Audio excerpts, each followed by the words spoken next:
"Merry Christmas," whispers Michael to the empty living room. His first Christmas without Kate. Through the open blinds, multicolored lights flash from the house opposite. Ghostly projected snowflakes glide across its front wall. He stares at the space by the window where year upon year the Christmas tree would stand. That was her job, and she was good at it. The baubles spaced and arranged to perfection. The tree crowned with the golden angels singing from a hymn book. This year, the home of these much-loved decorations will be a box in the attic. Everything changes when a loved one passes. Michael feels this with an acuteness as cold as the December wind that shakes the last shriveled leaves from trees outside. Each tiny little detail, the minutiae of everyday life, shifts in meaning as though glimpsed through a window you'd never known existed before.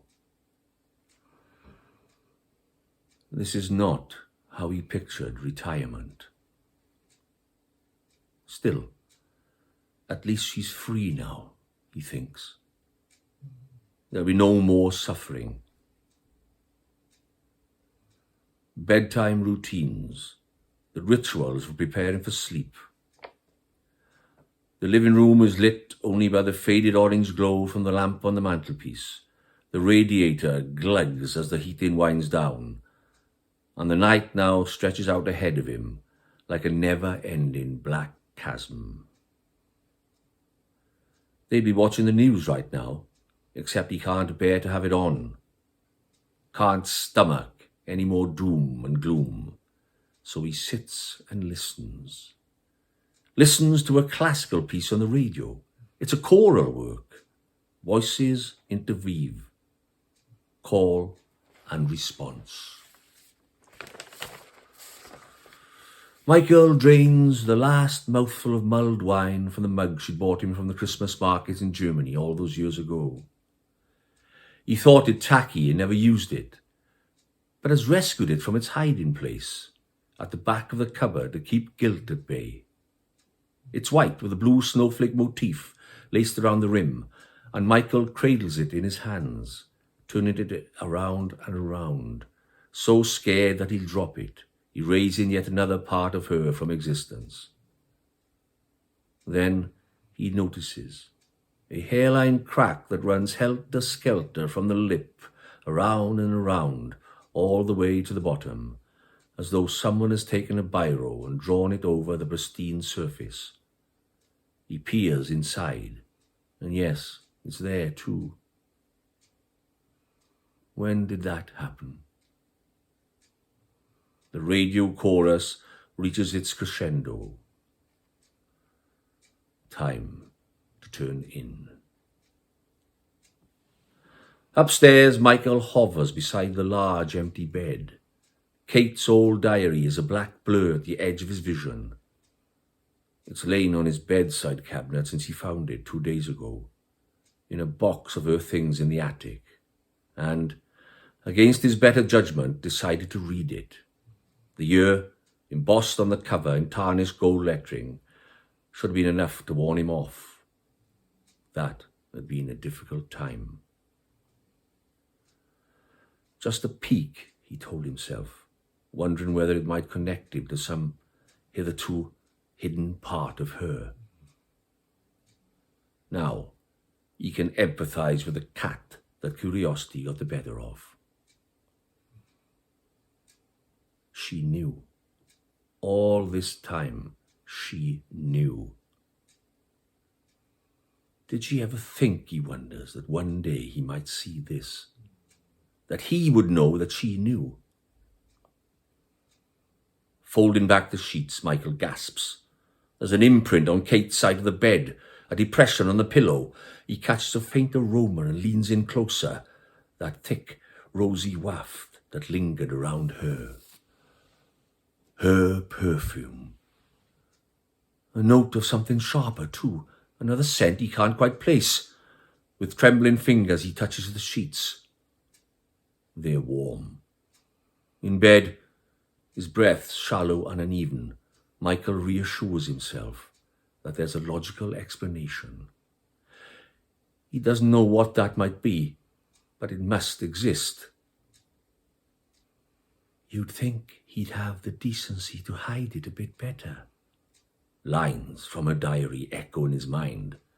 The proverbial can of worms has been opened, and when he thinks of these words, they writhe, cold and restless in his gut. Today I found a bracelet in his jacket pocket, silver with a little angel charm. Not the kind of thing he'd ever buy for me. His thoughts swirl like the leaves outside, and at some point, sleep takes him. Michael jolts awake. The luminous red digits of the alarm clock tell him that it's just gone 3 a.m. The Christmas lights from the house opposite flicker through the curtains. Why don't they have the decency to turn them off overnight? His thoughts are pulled back to the diary. The more he read, comfort receded. Unease crept in to claim its place. He mustn't know that I know. I can't give him that satisfaction. In places, the pen had bitten into the paper, the words scrawled in a fury. But now he did know. He'd done the right thing. He'd ended it. Too much risk, so much to lose. But the cost, though, the cost. Why? Why had she done it? Movement. Beside him. There's someone else in the bed. He dares to reach out. Nothing. Of course, nothing. Anger flares. Anger at himself. Don't be ridiculous, he mutters, pressing his eyes closed to squeeze the thought away. It's been so hard. His nerves must be shot with all the strain. If this continues, then a trip to the doctor may be in order. That scent again. The faint one. The one he couldn't place. Sharp. Musky. Now it uncoils from its hiding place and reveals itself.